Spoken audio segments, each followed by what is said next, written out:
তোমরা যে ক্লার্কশিপের পরীক্ষা দিয়েছিলে তার কিছু গুরুত্বপূর্ণ আপডেট। আমি আগেই বলেছিলাম তোমাদের ক্লার্কশিপের অ্যান্সার কি কবে প্রকাশিত হবে। আমি আগেই বলেছিলাম তোমাদের ক্লার্কশিপের অ্যান্সার কি কবে প্রকাশিত হবে বা প্রকাশিত হওয়ার সম্ভাবনা ডেট আমি তোমাদের ঘোষণা করেছিলাম বা বলেছিলাম। আমরা একটা টেন্টেটিভ ডেট বলেছিলাম তোমাদের আমরা তথ্য নিয়ে।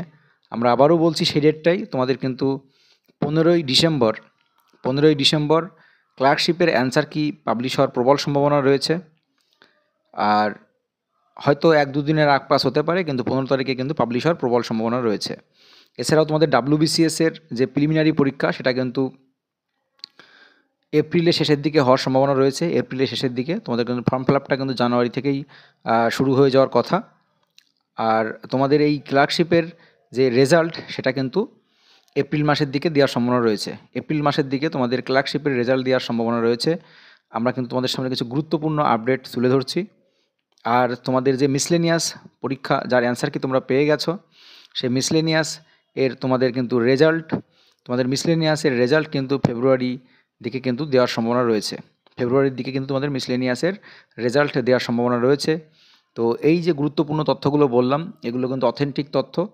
তো আমরা যেটুকু আপডেট পেয়েছি তোমাদের কিন্তু ডিসেম্বরের 15 তারিখে ক্লার্কশিপের অ্যান্সার কি দেওয়ার প্রবল সম্ভাবনা রয়েছে। হয়তো 15 তারিখেই দেবে বা 2-1 দিন লেট হলেও হতে পারে, তবে 15 তারিখে দেওয়ার প্রবল সম্ভাবনা রয়েছে। আমরা আগেও এই ডেটটাই বলেছিলাম, আজও আবারও বলছি। তো গুরুত্বপূর্ণ এই নিউজগুলো অবশ্যই তোমাদের যে সকল শিক্ষার্থী বন্ধুরা আছে তাদের কাছে শেয়ার করতে পারো। আর আমরা ভ্যাকান্সি এর কথা বলেছিলাম যে তোমাদের 8,000 প্লাস, তো তোমাদের কিন্তু 8,000 প্লাস ভ্যাকান্সি আসছে ক্লার্কশিপে, 8,000 প্লাস ভ্যাকান্সি। আর তোমাদের মিসলেনিয়াসে কিন্তু 550 উপরে ভ্যাকান্সি থাকবে। আর তোমাদের কাট অফ মার্কসের কথা কিন্তু আমরা বলেছিলাম যে তোমাদের যারা ক্লার্কশিপের পরীক্ষায় যারা 60 আসো তারা ফুল সেভ স্কোর, যারা 60 প্লাস 60 নম্বর আছে তাদের প্লাস ফুল সেভ স্কোর, বা যারা যারা 50 থেকে 55-এর মধ্যে আছো তারা কিন্তু ডাক পাচ্ছ, এটা বলেছিলাম। তো সেটাই থাকবে। আর মিসলেনিয়াসের তোমাদের কিন্তু কাট অফ বলেছি, যারা কিন্তু 130 প্লাস আছো তারা কিন্তু অবশ্যই ডাক পাবে, যারা 130 প্লাস আছো তারা কিন্তু অবশ্যই ডাক পাবে।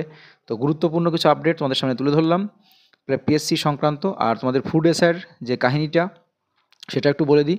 ফুড এসআই কিন্তু আমরা যেটুকু আপডেট পেয়েছি কোর্টে, যে বিষয়টা আমরা যতদূর আপডেট যা শোনা যাচ্ছে যেভাবে, তাতে কিন্তু মনে হচ্ছে না রি এক্সাম হবে, রি এক্সাম হওয়ার সম্ভাবনা নেই। তো কিন্তু হয়তো নেক্সট হিয়ারিংয়ে বোঝা যাবে। তবে কিন্তু তোমাদের রেজাল্ট আউট হওয়ার সম্ভাবনাই বেশি, তবে নেক্সট হিয়ারিং না হওয়া পর্যন্ত কিছু বলা যাচ্ছে না। তো তোমরা যারা সামনে পরীক্ষার জন্য প্রিপারেশন নিচ্ছ, মেন পরীক্ষার জন্য, তোমরা অবশ্যই প্রস্তুতি নাও। যারা মিসলেনিয়াস বা ক্লার্কশিপের জন্য অবশ্যই তৈরি হয়ে যাও এবং আমাদের চ্যানেলের পাশে থাকো। নতুন হলে অবশ্যই চ্যানেলটি